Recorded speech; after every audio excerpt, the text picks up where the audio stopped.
We now measure not just how many friends we have, but how many friendships we are losing.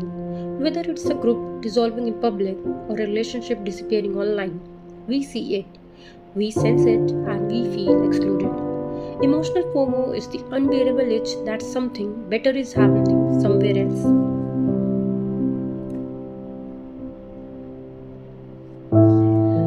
Today's essay comes from Yon, titled Can We Break Free from the Fear of Missing Out?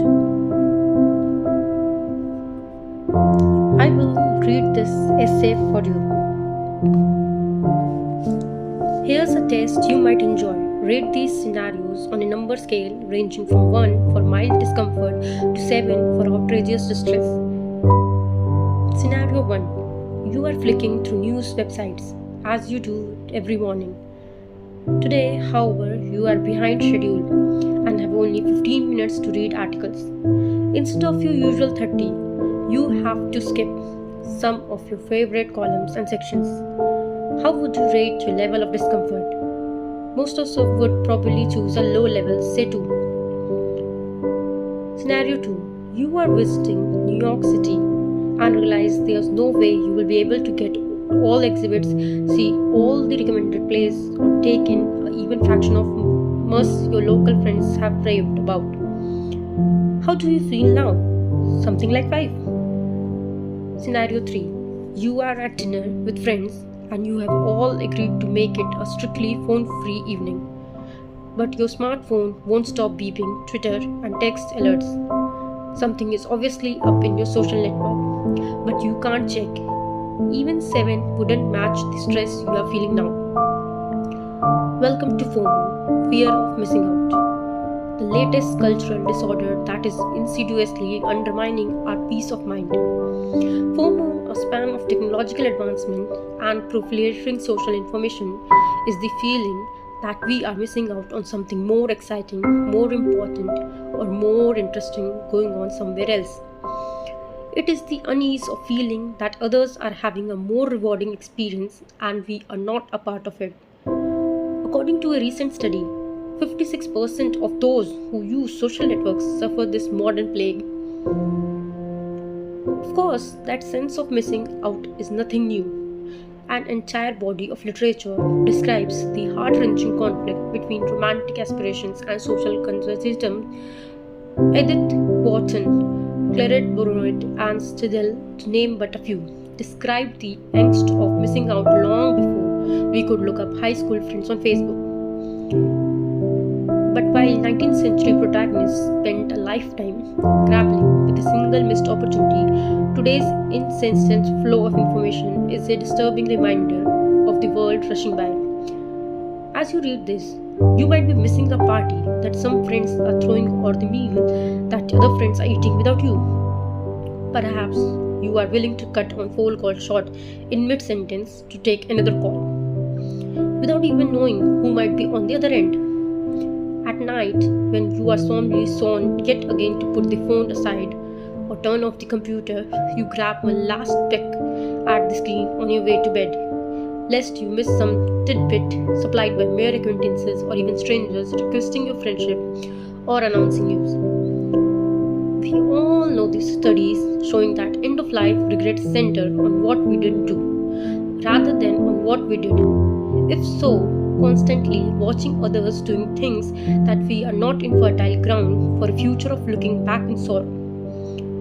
A lively conversation at the other end of the table can give us the FOMO itch, just as can the dizzying array of shows, parties, books, or the latest in consumer trends pumped at us by social media. Our attractive online personas, so alluring from afar, make FOMO more virulent still.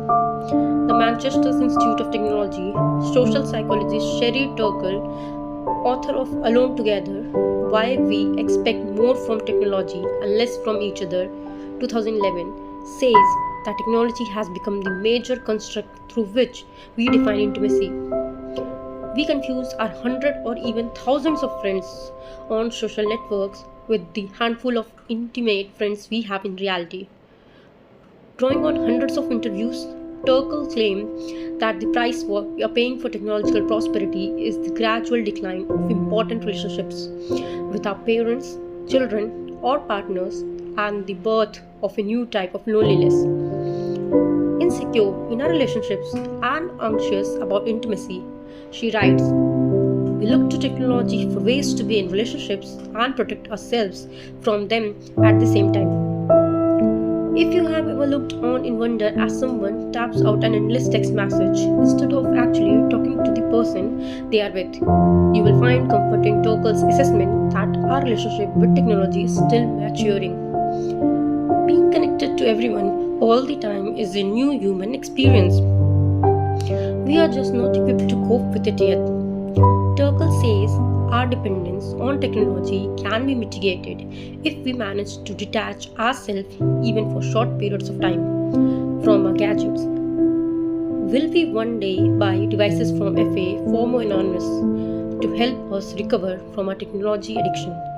I envision devices that relay information at random, unanticipated intervals, with neither sender nor receiver cognizance of delay in advance, that would force owners to miss out on some communication and discover to their surprise that they can still function without them. Even with such interventions, the problem might be resolved only when we grasp that our brains and our humanity, not our technologies, enable this addiction in the end. We cannot seek solutions without honesty, asking ourselves why we are so afraid of missing out. Take your time and see how technology is taking us. I hope you understand what the essay is conveying the message.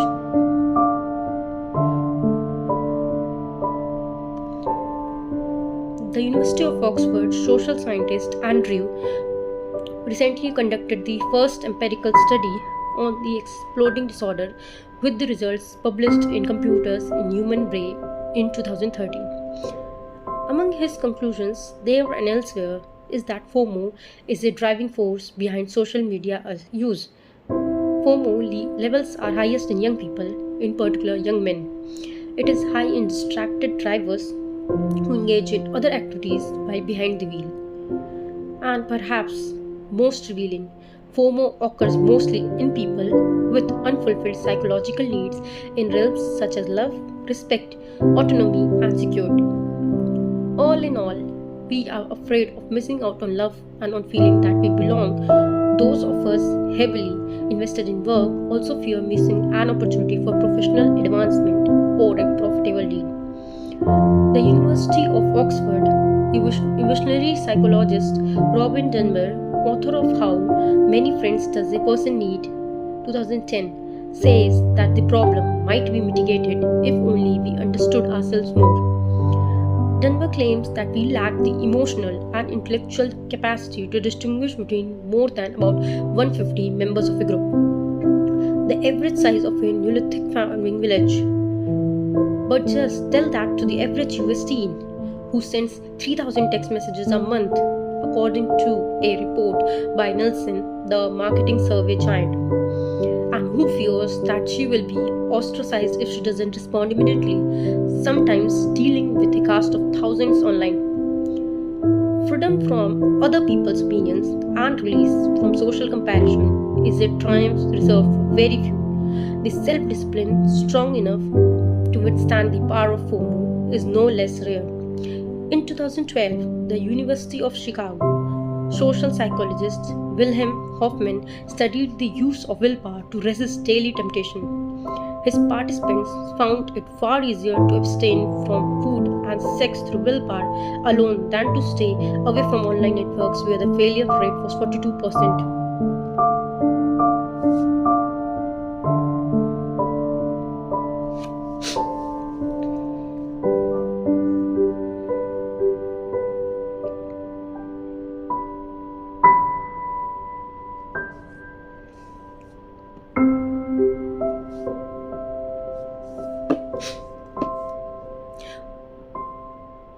What do you think about this? I hope you see and read the facts that what we are doing with it. let's begin the next paragraph. What then can we do about something so detrimental to our quality of life? Psychotherapy for the underlying emotional causes of FOMO is far too costly and invasive, and simply going to disconnect from our gadgets fails to work. Instead, the best way to cope with FOMO might be to recognize that at a frenetic pace of life, we are sometimes bound to miss out, and that when we do, we might actually improve the outcomes of the options we have chosen. Our soul is crying out for help, imploring us to limit our superficial connectivity and our frantic hopping from side to side. This simple approach was first introduced in 1956 by Herbert Simon, an American multidisciplinary researcher and Nobel Prize laureate in economics. He used the term satisfice, a portmanteau of satisfy and suffice, to suggest that instead of trying to maximize our benefits, we seek a merely good enough result. Simon's strategy relies on the assumption that we simply do not have the cognitive capacity to optimize complex decision making. We cannot process the mass of information entailed in weighing all available options and probable outcomes, both on the social networks and off. Thus, the best move is satisficing, choosing the first available option that meets our predetermined criteria, which is good enough. In 1996, Simon published an autobiography describing his life as a series of discrete decisions in which he chose the good enough option over a possible best one. Simon claims that the most people who favor optimization are unaware of the heavy toll that gathering information takes on their overall benefit. In routine decisions, the price we pay is in well-being. Anyone with a friend who will not agree to eat anywhere but the most fashionable restaurant, or who insists on shopping until the perfect outfit is found, can appreciate the relief of a good enough strategy. Studies of Simon's method have shown that people who insist on optimizing decisions are ultimately less satisfied with their choices than those who may do with good enough. Other studies clarify why.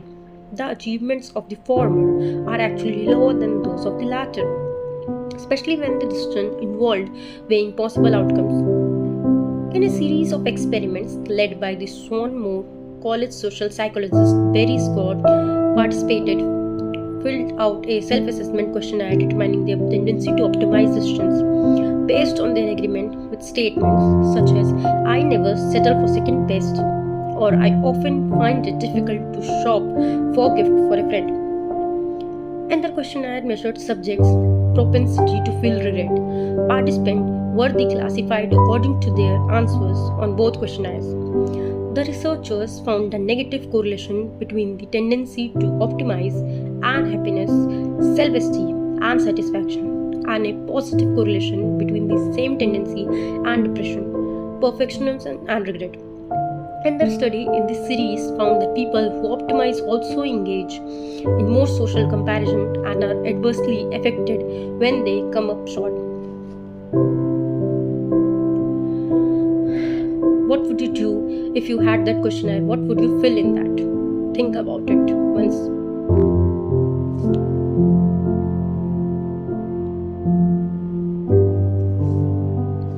Wait a minute. Isn't FOMO of the social networks based exactly on this type of comparison? If so, could satisficing bring relief? Analyzing FOMO through Simon's parameters reveals an uncanny similarity to decision-making processes he studied, marked by cognitive overload and a heavy toll on well-being. As the saying goes, bulls make money, bears make money, pigs get slaughtered. Greediness that looks to maximize doesn't pay. Today's wealth of information, especially online, is costing us another valuable resource, our attention, which is limited enough to begin with. The difficulty of spreading our already taxed attention over unprecedented amounts of information derives not just from our cognitive problem with prioritizing, but also from our inability to consume and process it all. FOMO related distress is our soul crying out for help. imploring us to limit our superficial connectivity and our frantic hopping from side to side before our quality of life and our ability to express intimacy and individualism erode.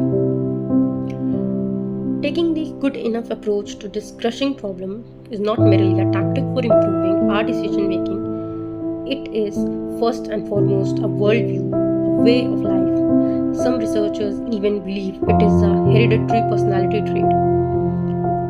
Testimony to the method's effectiveness abounds. In business, sacrificing maximization in favor of a predefined good enough is known to be the best strategy in the long run. As the saying goes, bulls make money, bears make money, pigs get slaughtered.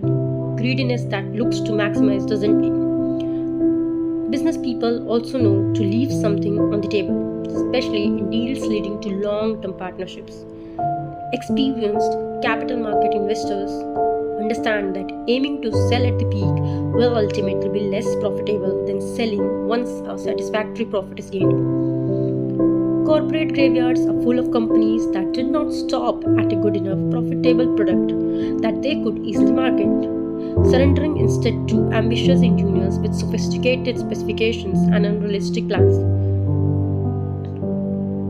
In his outstanding book Why the Allies Won 1995, the British historian Richard Overy analyzes the outcomes of the Second World War, which were not, he claims, a given. One explanation he offers is the German army's attempt to optimize use of its military munitions at the expense of tactical combat efficiency. At one point in the war, Germans had no fewer than 425 different kinds of aircrafts, 151 kinds of trucks, and 150 kinds of motorcycles. The price they paid for the technical superiority of German-made munitions was difficulty in mass production, which was ultimately more important from a strategic point of view. In the decisive battles fought in Russia, one German force had to carry approximately 1 million spare parts for hundreds of thousands of arms carriers, trucks, and motorcycles. The Russians, in contrast, used only two types of tanks, making for much simpler munitions maintenance during war. It was good enough for them. Perfectionism is the personality trait most associated with aspiring toward maximizing the outcome of decisions. However, those of us who know perfectionists know that for them life is one never-ending score sheet that throws them into a self-assessment dizzy of frustration, anxiety, and sometimes even depression. Perfectionists tend to confuse error with failure, and their attempt to hide their error, even the inevitable ones, prevent them from accepting the critical feedback so necessary for personal growth. They would probably give a great deal for the relief of being able to satisfy.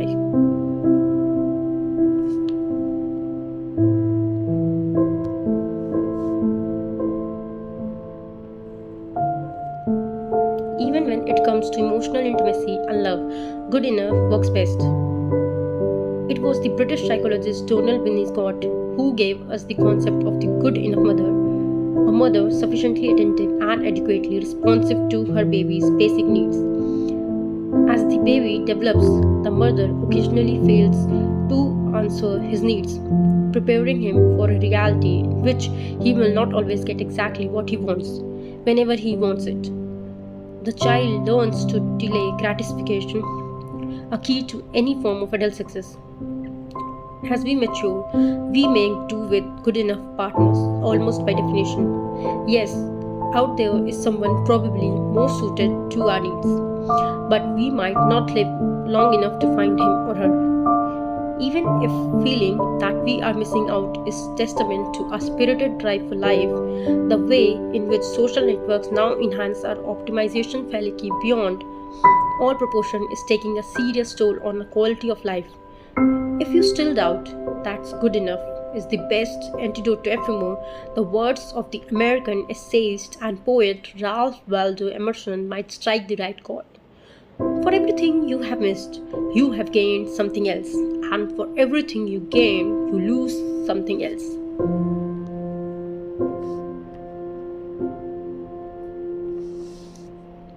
FOMO isn't just about missing out, it's the fear of not being enough, not there, not now, not alive in this movement. Maybe the liberation lies in noticing this moment, here, breathing the present. If this resonated, share it with someone who's tired of chasing something they can't define.